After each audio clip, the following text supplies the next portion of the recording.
বাংলাদেশের পরিবহন জগৎ পরিবর্তিত হতে হতে আজ প্রায় ৭০ থেকে ৮০% ব্যানারের কাছে রয়েছে স্লিপার বাস। মূলত এই স্লিপার বাসগুলো ব্যানারগুলো তাদের বহরে যুক্ত করে যাত্রীদের একটি কমফোর্টেবল ভ্রমণ নিশ্চিত করার জন্য। সেই ধারাবাহিকতায় আরাফাত পরিবহন তাদের নতুন রুটের জন্য যুক্ত করলো তাদের বহরে আরও ২ ইউনিট নতুন স্লিপার বাস, যে বাসগুলো চলাচল করবে ঢাকা থেকে গাইবান্ধা রুটে।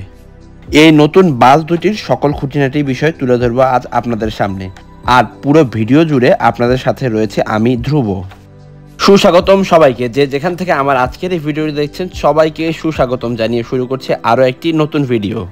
আইসার স্কাইলাইন 2015 মডেলের 2 ইউনিট ফুল স্লিপার বাস যুক্ত হয়েছে আরাফাতের বহরে, যে দুটি বাসের একটি নির্মাণ করেছে সাভারের এভারব্রাইট মোটরস এবং আরেক ইউনিট নির্মাণ করেছেন ফাইজুল ইঞ্জিনিয়ারিং ওয়ার্কশপ।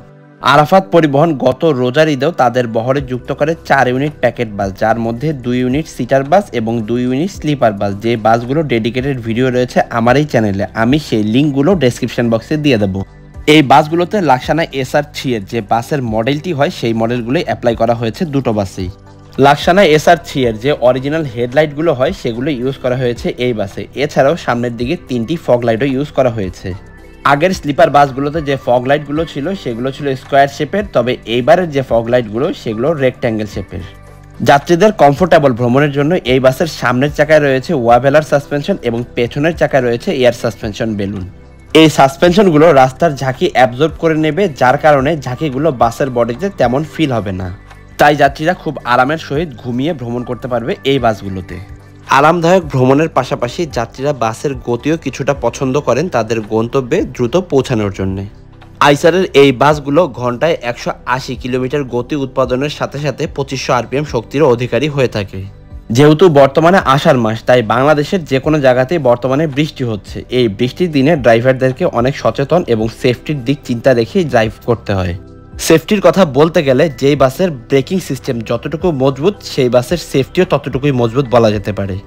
এই বাসগুলোতে ড্রাম ব্রেকের পাশাপাশি এয়ার ব্রেকেরও সুব্যবস্থা রাখা হয়েছে, যেটি যে কোনো বিপদের মুহূর্তে ড্রাইভারকে খুব দ্রুত বাসটিকে তার কন্ট্রোলে নিয়ে আসতে সাহায্য করবে। আরাফাতের ফ্লিটে যে বাসগুলো চলাচল করে সবগুলো বাসের পেইন্ট স্কিম বরাবরই সিম্পল রাখা হয়েছে। এই বাসগুলো তার থেকে ব্যতিক্রম নয়। এই বাসগুলোতে খুবই সিম্পল পেইন্ট রাখা হয়েছে এবং এই বাসগুলোতে 2টি কালারই শুধুমাত্র ইউজ করে নর্মালি এই বাসগুলোকে তৈরি করা হয়েছে। বাসের পেছনের দিকে ইউজ করা টেল লাইট এবং বার লাইটগুলো অরিজিনাল লাক্সানার লাইটগুলো ইউজ করা হয়েছে এবং এই বাসগুলোর সাইড বডিতে বেশ কিছু ইন্ডিকেটর লাইট রয়েছে। বাসগুলোর সাইড বডিতে যে ইন্ডিকেটর লাইটগুলো রয়েছে এই লাইটগুলো রাতের বেলায় বাসগুলোকে সবচেয়ে গর্জিয়াস করে তুলবে। বাসগুলোর পেছনের দিকে একটি করে ক্যামেরা ইউজ করা হয়েছে, যে ক্যামেরাগুলো ড্রাইভার তার সামনে থাকা মনিটরে দেখতে পারবেন। মূলত এই ক্যামেরা দিয়ে বাসের মুভমেন্ট এবং বাসটি পেছনের দিকে নেওয়ার ক্ষেত্রেই ড্রাইভারকে সবচেয়ে বেশি হেল্প করবে এই ক্যামেরাগুলো। আরাফাতের বহরে থাকা সবগুলো স্লিপার বাসেই ফ্রন্টে সিঙ্গেল গ্লাস ইউজ করা হয়েছে এবং SR3 এর যে মডেলের বাসগুলো সেগুলো আমার কাছে সবচেয়ে বেশি ভালো লেগেছে। এতক্ষণ যে বাসটি দেখালাম এই বাসটির সম্পূর্ণ কাজ করেছে ফাইজুল ইঞ্জিনিয়ারিং ওয়ার্কশপ। এবার চলুন বাসটির ভেতরের অংশটা ঘুরে দেখে আসা যাক। এই ছিল বাসটির ড্যাশবোর্ড। ড্যাশবোর্ডে বাসটিকে ড্রাইভারের কন্ট্রোলে রাখার জন্য যাবতীয় সুইচ এবং স্পিড মিটারের সাথে সাথে অয়েল মিটারও দেওয়া ছিল। ড্যাশবোর্ডের একটা জিনিস ভালো লেগেছে, যেটি পরবর্তীতে ভিডিও শেষের দিকে বলছি। যাত্রীদের সেফটির কথা মাথায় রেখে কেবিনগুলোতে প্রবেশের পূর্বে লক এবং অ্যাক্টিভ ডোরের ব্যবস্থা রাখা হয়েছে। কেবিনে প্রবেশের সাথে সাথে যে কোনো যাত্রীর ভালো লাগতে বাধ্য, এতটাই গর্জিয়াস এবং প্রিমিয়ামভাবে নির্মাণ করা হয়েছে এই বাসের ফুল কেবিনটাকে। ফুললি স্লিপার বাস এই বাসটি। এই বাসের লোয়ার ডেক এবং আপার ডেক সবগুলোতে স্লিপার বেডের সুব্যবস্থা রয়েছে। এক পাশে সিঙ্গেল বেড এবং অন্য পাশে ডাবল বেডের সুব্যবস্থা রয়েছে। লোয়ার ডেকে সর্বমোট 5টি সিঙ্গেল কেবিন এবং 5টি ডাবল কেবিন, সেম আপার ডেকেও 5টি সিঙ্গেল কেবিন এবং 5টি ডাবল কেবিন রয়েছে। সর্বমোট 20টি কেবিনে 30টি আসনের সুব্যবস্থা রয়েছে।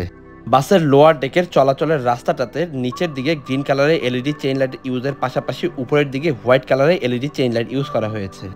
এই ছিল বাসটির ডাবল কেবিন। যাত্রীদের মাথার ঠিক পেছনের দিকে চার্জিং পয়েন্টের সুব্যবস্থার পাশাপাশি সুপারভাইজারকে কল করার জন্য একটি বাটন এবং আরেকটি দিয়ে কেবিনের লাইট অন এবং অফ করা সম্ভব। কেবিনগুলোতে বসে ভ্রমণ করার জন্য ইন্ডিয়ান ভলভো বাসের আদলে পেছনের দিকটাতে লম্বা ফোম ইউজ করা হয়েছে, যাতে যাত্রীরা আরামের সহিত বসে ভ্রমণ করতে পারে এই কেবিনগুলোতে। কেবিন সেফটির জন্য কেবিনগুলোতে পর্দা ইউজ করা হয়েছে। সিটগুলোর উপরের দিকেই রয়েছে এসি কন্ট্রোলের জন্য এসির ভেন্ট, এছাড়াও রিডিং লাইটেরও সুব্যবস্থা রয়েছে। এই বাসের এসিটি যদিও সেন্ট্রাল, তবে এসির ভেন্টগুলো সেন্ট্রাল নয়। আপনি আপনার ইচ্ছে মতো এসির ভেন্টগুলো ঘুরিয়ে নিতে পারবেন। সামনে এসির ভেন্টের পাশাপাশি পায়ের দিকটাতে আরো 2টি করে এসির ভেন্ট রাখা হয়েছে। কেবিনগুলোর পায়ের দিকে রয়েছে সুদানি, এছাড়া বালিশ, কোল বালিশের পাশাপাশি একটি ব্ল্যাঙ্কেট এবং 1 বোতল পানি ফ্রি দেওয়া হবে প্রত্যেক যাত্রীকে। ডাবল কেবিনের ন্যায় সিঙ্গেল কেবিনগুলোকে নির্মাণ করা হয়েছে, কোনো প্রকার পরিবর্তন রাখা হয়নি। তবে এই কেবিনের যে ফোমগুলো সেগুলো যথেষ্ট নরম। যারা আপার ডেকে টিকিট কাটবেন তারা এই এক্সট্রা ফোল্ডিংয়ের মাধ্যমে আপার ডেকে উঠে যেতে পারবেন এবং এই জায়গাতে একটি হ্যান্ডবারের সুব্যবস্থা রাখা হয়েছে। নতুন বাসগুলোর ইন্টেরিয়র পার্টের যে কাজগুলো করা হয়েছে এবং যে লাইটিংগুলো ইউজ করা হয়েছে সেগুলো আমার আগের বাসগুলোর থেকে সবচেয়ে বেশি ভালো লেগেছে।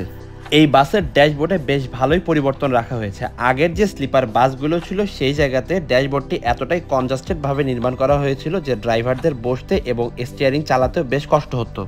এর কারণ আগের যে ড্যাশবোর্ডটি ছিল সেটি অনেকটা রাউন্ড শেপের ছিল, তবে এইবারের যে ড্যাশবোর্ডটি দেওয়া হয়েছে সেটি রাউন্ড শেপ থেকে কিছুটা পরিবর্তন করা হয়েছে। এই কথাগুলো আমি শুনেছিলাম স্লিপার বাস যেটি ঢাকা থেকে ঠাকুরগাঁও রুটে চলাচল করে সেই ড্রাইভারের মুখ থেকে। সর্বোপরি বলতে গেলে এই বাসগুলোর এক্সটেরিয়র এবং ইন্টেরিয়র পার্টে এত সুন্দর কাজ করার জন্য অবশ্যই প্রশংসার দাবিদার ফাইজুল ইঞ্জিনিয়ারিং ওয়ার্কশপ।